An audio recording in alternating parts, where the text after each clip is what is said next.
What is the best exercise for each muscle group? Hey everybody, it's Jason Blaha here, and today I'm going to chat with you guys a little bit about this. This is something that people who don't follow my work may be surprised at what I give you guys as the answer. I've been doing this many years. I've been a coach for many years. I've been putting out online content for well over a decade on different platforms. And again, I've got a lot of experience with this, both anecdotally as a coach and reading the research and keeping up with all the latest trends. And my answer to this is actually simpler than people think. There is no best exercise. Okay, there is no best exercise. And I'm someone who spends a lot of time looking into the data and looking at studies to where we even find that certain variations of a specific movement, focusing on certain parts of the range of motion in studies, actually causes a little more muscle growth. But here's the thing. Variety is actually the most important thing. All right? Variety. And I don't mean changing exercises every workout. I don't mean muscle confusion. I mean the fact that when we look at a lot of studies, even if we find one really good exercise, if we add a second movement to it, it usually causes more muscle growth. Okay? It causes more muscle growth. Because here's the thing, yes, we've got a lot of research showing that a lengthened position of a muscle for any given movement usually is where most of the hypertrophy occurs. So, we obviously want to load things into a stretch position. But do we have to do it on every movement? No. And what we find is that studies that look at it for people who do the same amount of volume spread over a couple of exercises, and in other words, let's say you're going to do 5 sets, right? You're going to do 5 sets. You come in and you pick one movement, and you do 5 sets with it. Even if you do the full range of motion, get the lengthened position, but if you come in and you do 3 really hard, challenging sets of that, and then you change to a different exercise that's still a good exercise for the same muscle, what happens? Tends to cause slightly more muscle growth. And it's not a huge difference, but it's slightly more. So the question becomes, how could that be? If the other one was a great exercise, shouldn't just doing more of it cause more growth? And the answer is no.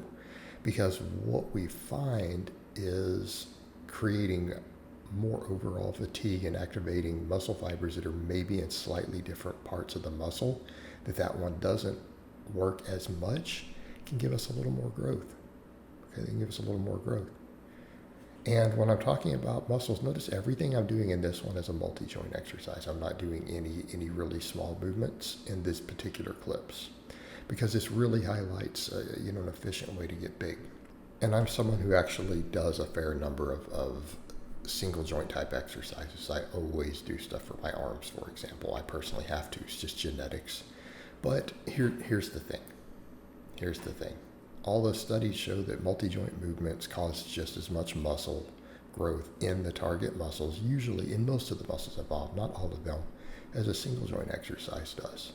But oftentimes a single joint will work some areas of the same muscle a little more efficiently. Meaning, a perfect example, like you see me doing bench press and then dumbbell bench press.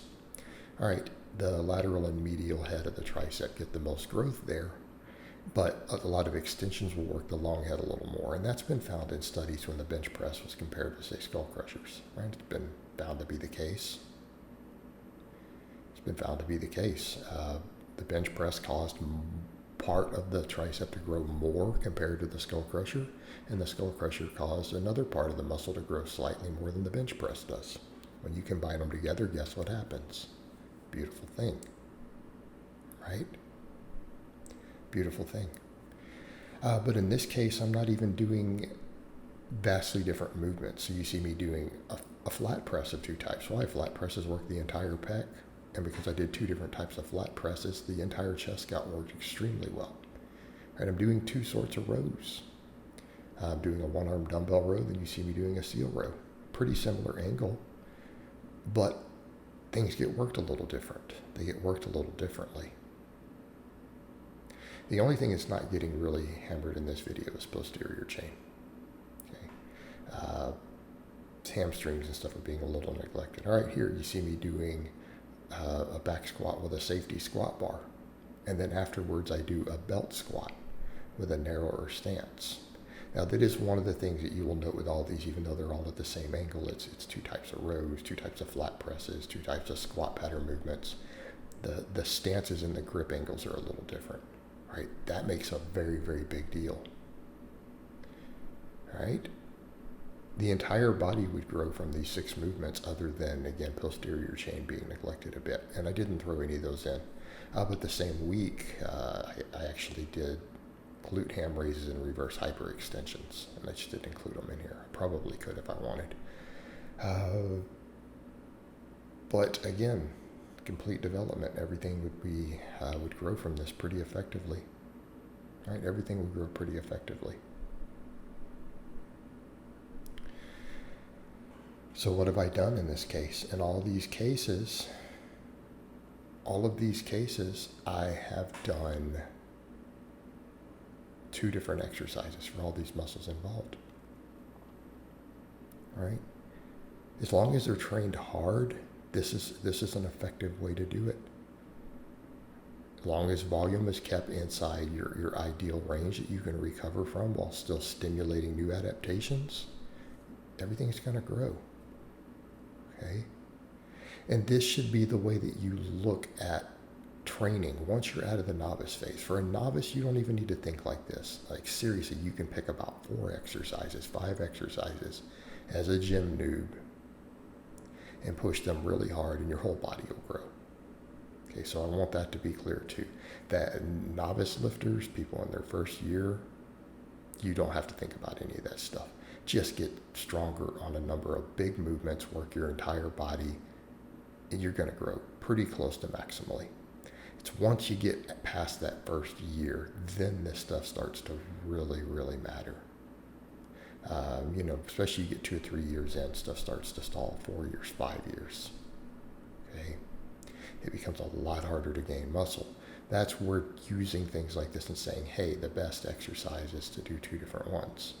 Okay, and notice that I didn't discuss even single joint, because you could add a single joint to the multi-joint. Okay, you could add a single joint movement to the multi-joint. You could throw some curls in with those rows, because the biceps are getting work from the rows. We could argue not maximally, but if you're doing a couple types of rows and your biceps are lagging, one really good type of curl added, because now we've done multiple different movements for that muscle, can go a long way. Right? And I would say that's really a great way to get maximal development. Okay? Pick 2 different big movements to get good at, to focus on for each muscle group, and then anything that's lagging at all, for you personally, that's where you throw the single joint stuff in. Pick a single joint movement, just one. All right, simple as that.